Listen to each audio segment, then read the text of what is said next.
Hi friends, good morning. So new year new resolution ಅನ್ನೋ ಥರ ಇವತ್ತಿಂದ ತಿರ್ಗಾ ನಾನು ಬ್ಲಾಗ್ ಸ್ಟಾರ್ಟ್ ಮಾಡ್ತಿದ್ದೀನಿ. ಆ್ಯಂಡ್ ನಂಗೆ ಒಂದೇ ಒಂದು ಡೌಟು, ಅವ್ರು ಯಾಕೆ ಹಂಗೆ ಹೋಗ್ತಿದ್ದಾರೆ ಅಂತ. ಸೊ ಯಾರಿಗೆಲ್ಲ ಇಲ್ಲ, ಇವಾಗ ಹಿಂಗೆ ಸ್ಟಾರ್ಟ್ ಮಾಡಿದ್ರು. ಸೊ ಇವತ್ತು ವಾಕ್ ಬಂದಿರೋದು. ಎಷ್ಟು ದಿನ ಬರ್ತೀವೋ ಹಿಂಗೆ ಗೊತ್ತಿಲ್ಲ, ಬಟ್ ಇವತ್ತಂತೂ ಬಂದಿದ್ದೀನಿ. ಓಕೆ, ಬನ್ನಿ ಇವತ್ತಿನ ದಿನ ಹೆಂಗಾಗುತ್ತೆ ಅಂತ ನೋಡೋಣ. ಆ್ಯಂಡ್ ಇನ್ನೊಂದು ಏನು ಗೊತ್ತಾ, ಎಷ್ಟು ವೆರೈಟೀಸ್ ಆಫ್ ಜನ ನಾನು ಹೀಗಿಲ್ಲಿ ತೋರಿಸ್ತೀನಿ ನೋಡಿ. ಒಬ್ಬರು ವಾಕ್ ಮಾಡ್ತಿದ್ದಾರೆ, ಇನ್ನೊಬ್ಬರು ಎಕ್ಸಸೈಸ್ ಮಾಡ್ತಿದ್ದಾರೆ, ಇಲ್ಲಿ ಹೂ ಕಿತ್ತುತ್ತಿದ್ದಾರೆ.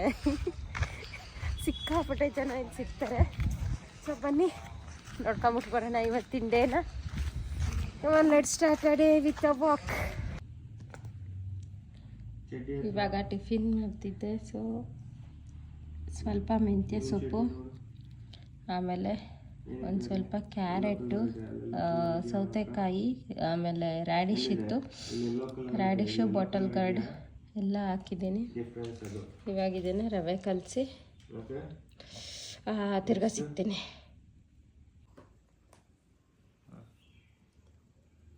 ಅಷ್ಟು ಖರಾಬಾಗಿ ಮಾಡ್ತಿದ್ದಲ್ಲ.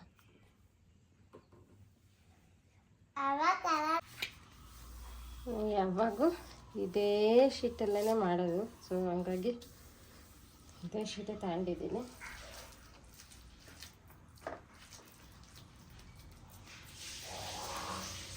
ಈ ಥರ ಇದಕ್ಕೆ ರಾಗಿ ಮತ್ತು ರವೆ ಎರಡು ಮಿಕ್ಸ್ ಮಾಡ್ಕೊಂಡಿರೋದು.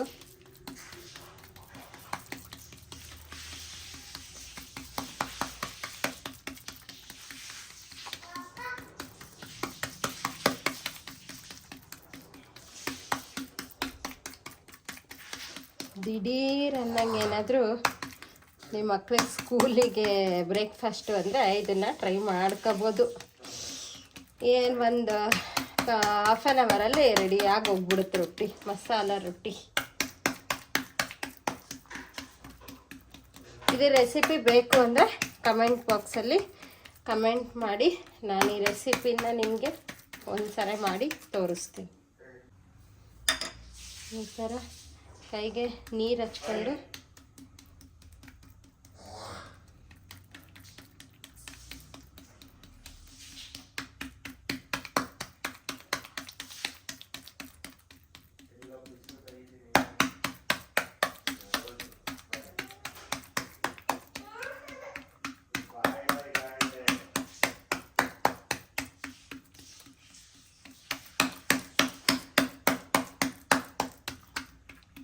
ನೋಡಿ ಈ ಥರ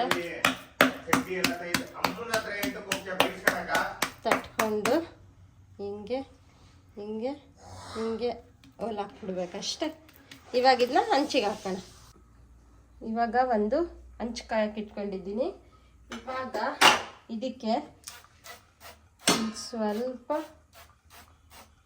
ಫಸ್ಟ್ನೇದಕ್ಕೆ ಮಾತ್ರ ಇಷ್ಟು ಆಯಿಲ್ ಬೇಕಾಗುತ್ತೆ. ನೆಕ್ಸ್ಟಿಂದಕ್ಕೇನು ಅಷ್ಟೊಂದು ಆಯಿಲ್ ಏನು ಬೇಕಾಗಲ್ಲ. ಇವಾಗ ಇದನ್ನು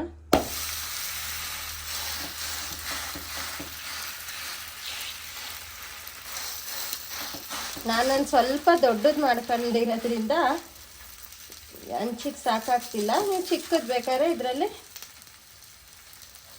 ಇದರಲ್ಲೇ ಚಿಕ್ಕದು ಬೇಕು ಅಂದರೆ ಚಿಕ್ಕದು ಕೂಡ ನೀವು ಮಾಡ್ಕೋಬೋದು.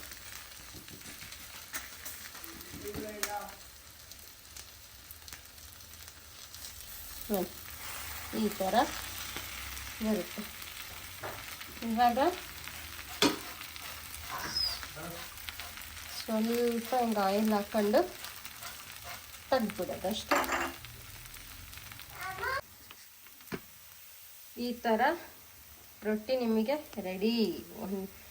ರೆಡಿ ಆಗೋಗ್ಬಿಡ್ತೈತಿ. ಇದು ಎಷ್ಟು ವಿಟಮಿನ್, ಎಷ್ಟು ಪ್ರೋಟೀನ್ಸ್ ಎಲ್ಲ ಇರುತ್ತೆ ಅದರಲ್ಲಿ. ಸೊ ಹಾಗಾಗಿ ಇಷ್ಟು ನಿಮ್ಮ ಮಕ್ಳಿಗೆ ಮಾಡಿಕೊಟ್ರು ಸಾಕು, ಆರಾಮಾಗಿ ತಿನ್ಕೊತಾರೆ. ಇವಾಗ ಇದಕ್ಕೆ ಚಟ್ನಿ ಮಾಡೋಣ ಬನ್ನಿ.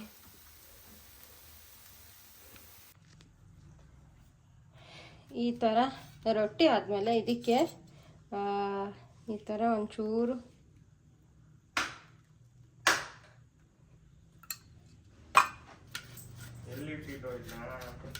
ತುಪ್ಪ ಸವರ್ಕೊಂಡು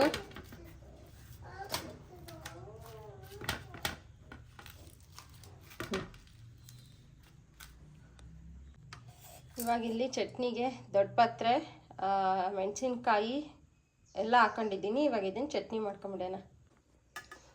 ಇದು ಒಂದು ಇವತ್ತಿನ ಬ್ರೇಕ್ಫಾಸ್ಟ್.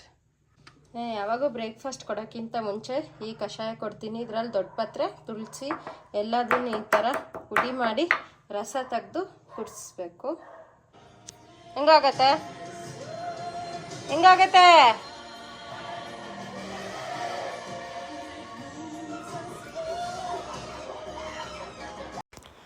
ಓಕೆ, ಸೊ ಅದರ್ ಸ್ಕೂಲಲ್ಲಿ ಈ ಥರ ಒಂದು ಕಲರ್ ಶೀಟ್ಸ್ ಇರೋ ಬುಕ್ ಕೊಟ್ಟಿದ್ರು, ಸ್ಕ್ರ್ಯಾಪ್ ಬುಕ್ ಅಂತ.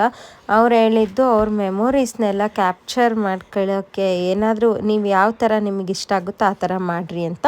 ಸೊ ನಮಗೆ ಪರ್ಸ್ನಲಿ ಆಗಿ ನನಗೆ ಅವನದೆಲ್ಲ ಫೋಟೋಸು ಕೊಲಾಜ್ ಮಾಡಿಬಿಟ್ಟು ಒಂದು ಬುಕ್ಕಲ್ಲಿ ಇಡೋಣ, ಆಲ್ಬಮ್ ಮಾಡೋಣ ಅಂತ ತುಂಬ ಆಸೆ ಇತ್ತು.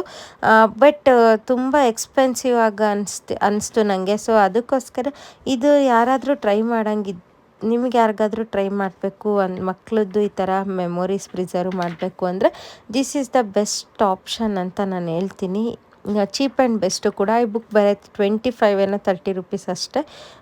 ಸೊ ಈ ಬುಕ್ಕಲ್ಲಿ ನೀವು ಒಂದು ಫೋಟೋಸ್ ಹಾಕ್ಬಿಟ್ಟು ಜಸ್ಟ್ ಒಂದು ಲೈನ್ ಅದು ಯಾವಾಗಿಂದು ಏನು ಅಂತೇಳಿ ಜಸ್ಟ್ ಈ ಥರ ಬರೆದು ಪ್ರಿಸರ್ವ್ ಮಾಡಿ ಇಟ್ಟರೆ ಮಕ್ಕಳು ಯಾವ ಥರ ಆಗಲಿ ಆ ಬುಕ್ಕನ್ನು ಓಪನ್ ಮಾಡಿಕೊಂಡು ಅದನ್ನು ಅವರು ನೋಡ್ಬೋದು ಅನ್ನೋ ಒಂದು ಕಾನ್ಸೆಪ್ಟ್ ಅವ್ರ ಸ್ಕೂಲಲ್ಲಿರೋರ್ದು ಆಗಿತ್ತು.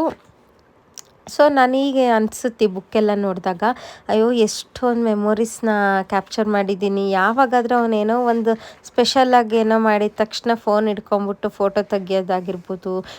ತುಂಬ ಜನರ ಹತ್ರ ನಾನು ಬೈಸ್ಕೊಂಡಿದ್ದೀನಿ. ಬರೀ ಫೋಟೋ ತೆಗಿತಾಳೆ, ವಿಡಿಯೋ ಮಾಡ್ತಾಳೆ, ಫೋನ್ ಮಾಡಿ, ಅಯ್ಯೋ ಪರವಾಗಿಲ್ಲ ಏನೋ ಆಗಲಿ, ನನ್ನ ಮಗನ ವಿಡಿಯೋ ಮತ್ತು ಫೋಟೋಸ್ ಎಲ್ಲ ಪ್ರಿಸರ್ವ್ ಆಗಿರಬೇಕು ಅನ್ನೋ ಒಂದು ರೀಸನ್ನಿಂದ ನಾನು ಈ ಥರ ಎಲ್ಲ ಪ್ರಿಸರ್ವ್ ಮಾಡಿಕೊಂಡೆ ಫೋಟೋಸು. ಆ್ಯಂಡ್ ಆದಮೇಲೆ ನಾನು ಮಂತ್ಲಿ ಅವನಿಗೆ ಕೇಕ್ ಕಟ್ ಮಾಡಿಸ್ತಿದ್ದೆ. ಅದಕ್ಕೂ ತುಂಬ ಜನ ಅಂದರು, ಕೇಕ್ ಕಟ್ ಮಾಡಿಸ್ತಾಳೆ ಮಂತ್ಲಿ ಹಂಗೆ ಹಿಂಗೆ ಅಂತ. ನಾನಾದರೂ ತಲೆ ಕೆಡಿಸ್ಕೊತಿರ್ಲಿಲ್ಲ. ಬಿಕಾಸ್ ನನ್ನ ಮಗಂದು ಆ ಮಂತು ಈಗ ನನಗೆ ತಿರ್ಗಾ ಮಾಡಬೇಕು ಅಂದರೆ ಸಿಗಲ್ಲ. ಸೊ ಹಾಗಾಗಿ ನಂಗೆ ಆವಾಗಿಂದನೇ ಮಾಡಿಕೊಂಡು ತುಂಬ ಅದು ಫಸ್ಟಿಂದ ಆಸೆ ಇತ್ತು. ಸೊ ಹಂಗೆ ಮಾಡ್ಕೊಂಬಂದೆ. ಆ್ಯಂಡ್ ಇದು ಲಾಸ್ಟ್ ಪೇಜು. ಇವಾಗ ನಮ್ಮ ಅತ್ತರ್ವನ್ನ ಕರ್ಕೊಂಡು ಸ್ಕೂಲಿಂದ ಬಂದಮೇಲೆ ಏನು ಮಾಡ್ತಿದ್ದೀವಿ ಅಂದರೆ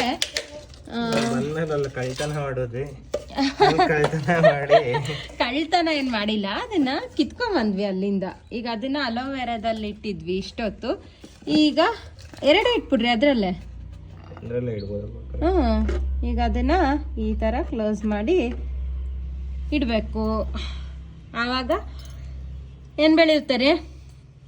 ಗಿಡ ಬೆಳೆಯುತ್ತೆ ಅಂತ ಎಕ್ಸ್ಪೆರಿಮೆಂಟ್. ಇದು ಜಸ್ಟ್ ಅನ್ ಎಕ್ಸ್ಪೆರಿಮೆಂಟ್. 7 ಡೇಸ್ ಬಿಟ್ಟು ನೋಡೋಣ ರಿಸಲ್ಟ್ಗೆ. ಇಲ್ಲಿ ನಮ್ಮ ಮನೆ ಕಪಿ ಇದು. ಇದೇನು ಮಾಡಬಾರ್ದು ಅಥವಾ ಇದು ಹಿಂಗೆ ಇರಬೇಕು, ಟಚ್ ಮಾಡಬಾರ್ದು. ಇಲ್ಲಿ ಮತ್ತೆ ಹೋಮ್ವರ್ಕ್ ಮಾಡು ಅಂತ ಕುಂದರ್ಸಿದ್ರು. ಇವಾಗ ಸ್ಟಾರ್ಟ್ ಮಾಡಿದ್ದಾನ.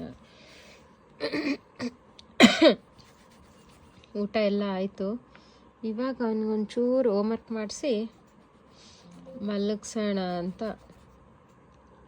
ಬೇಗ ರಬ್ಬ ಆಯಿತು ಬರೀ. ರೈಟ್.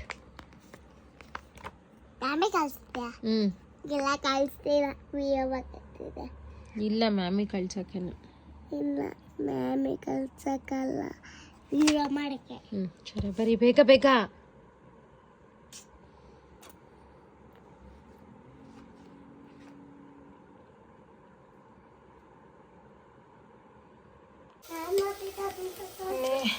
ಪಲಾವ್ ಮಾಡೋಣ ಅಂತ ಎಲ್ಲ ತರಕಾರಿಗಳ್ನು ಹಾಕಿದ್ದೀನಿ. ಇಷ್ಟಿಷ್ಟು ಹಾಕಿದ್ದೀನಿ. ಸ್ವಲ್ಪ ಬೇಯಬೇಕು. ಅದಕ್ಕೆ ಪಲಾವ್ ಮಾಡೋಣ ಅಂತ ರೆಡಿ ಮಾಡಿದ್ದೀನಿ.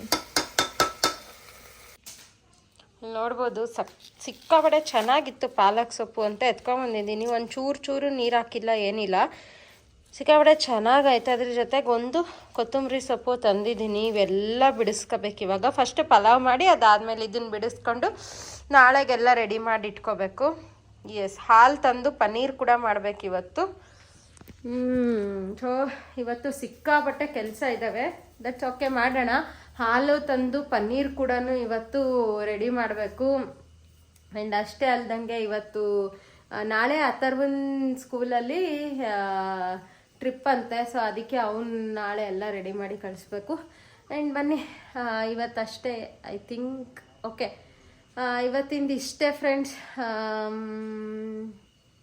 ಓಕೆ, ಫಸ್ಟ್ ಪಲಾವ್ ಮಾಡಿ ಪಾಲಕ್ಕೆಲ್ಲ ಸೋಸ್ಕೊಂಡು ತಿರ್ಗಾ ನಿಮ್ಮ ಹತ್ರ ಆಮೇಲೆ ನಾನು ಸಿಗ್ತೀನಿ. ಸೊ ಇವಾಗ ನಾವು ಹೋಗ್ತಿರೋದು ಇದನ್ನ ತರಕ್ಕೆ, ಫ್ರೂಟ್ಸ್ ತರಕ್ಕೆ. ನಾಳೆ ಅಥರ್ವನ್ ಟ್ರಿಪ್ ಆಯ್ತಲ್ಲ, ಸೊ ಅದಕ್ಕೋಸ್ಕರ ಫ್ರೂಟ್ಸ್ ತರೋಣ ಅಂತ ಹೋಗ್ತಿದ್ದೀವಿ. ಗೊತ್ತಿಲ್ಲ ಶಾಪ್ ಓಪನ್ ಆಯಿತೋ ಇಲ್ಲೋ ಗೊತ್ತಿಲ್ಲ, ನೋಡೋಣ. ಓಪನ್ ಇದ್ದರೆ ತರೋಣ, ಇಲ್ಲ ಅಂದರೆ ಏನೋ ಮ್ಯಾನೇಜ್ ಮಾಡಿ ಹಾಕಿ ಕಳಿಸ್ತೀನಿ. ಓಕೆ, ಅಲ್ಲಿಗೆ ಹೋಗಿ ಸಿಗ್ತೀನಿ ಬನ್ನಿ. ಫ್ರೂಟ್ಸ್ ಅಲ್ಲೇ ಆಮ್ಲ ಬೇಕು, ಡ್ರ್ಯಾಗನ್ ಫ್ರೂಟ್ಸು ನೋಡೋಣ ಏನೇನಿದ್ದಾವೆಲ್ಲ ತಗೊಂಡೋಗಿ. ಅಲ್ಲಿಂದ ಇದಿಷ್ಟು ಫುಡ್ ಸ್ಟ್ರೀಟ್ ಇದು. ಮತ್ತೆ ಒಂದು ಬರುತ್ತೆ ಅಲ್ಲಿ ಬಟ್ ನಾವಿವಾಗ ಏನು ಕುಡಿಯೋಕೆ ಬಂದಿರೋದು ನಿಮಗಿಲ್ಲಿ. ಓಕೆ, ಸೊ ಇವಾಗ ಟೈಮ್ ಬಂತು 11 o'clock. ಆ್ಯಂಡ್ ಇವಾಗ ನಂದು ಆಲ್ಮೋಸ್ಟ್ ಅನ್ನೋದೇನಿಲ್ಲ, ಎಲ್ಲ ಕೆಲಸ ಮುಗೀತು. ಸೊ ಕಿಚನ್ ಎಲ್ಲ ಕ್ಲೀನ್ ಮಾಡಿದೆ. ಡೈಲಿ ಇಷ್ಟೇ, ಎಲ್ಲ ಕೆಲಸ ಮುಗಿಯೋಷ್ಟೊತ್ತಿಗೆ 11 o'clock ಆಗೇ ಬಿಡ್ತೈತೆ. ಓಕೆ, ಸೊ ಇವಾಗ ಮಲ್ಕೊಳ್ಳೋಣ. ನಾಳೆ ಬೆಳಗ್ಗೆ ಎದ್ದು ಪಾಲಕ್ ಪನ್ನೀರು ಮತ್ತು ಮೇಥಿ ಪರೋಟ ಮಾಡೋಣ ಅಂತ ಎಲ್ಲ ರೆಡಿ ಮಾಡಿ ಇಟ್ಟಿದ್ದೀನಿ.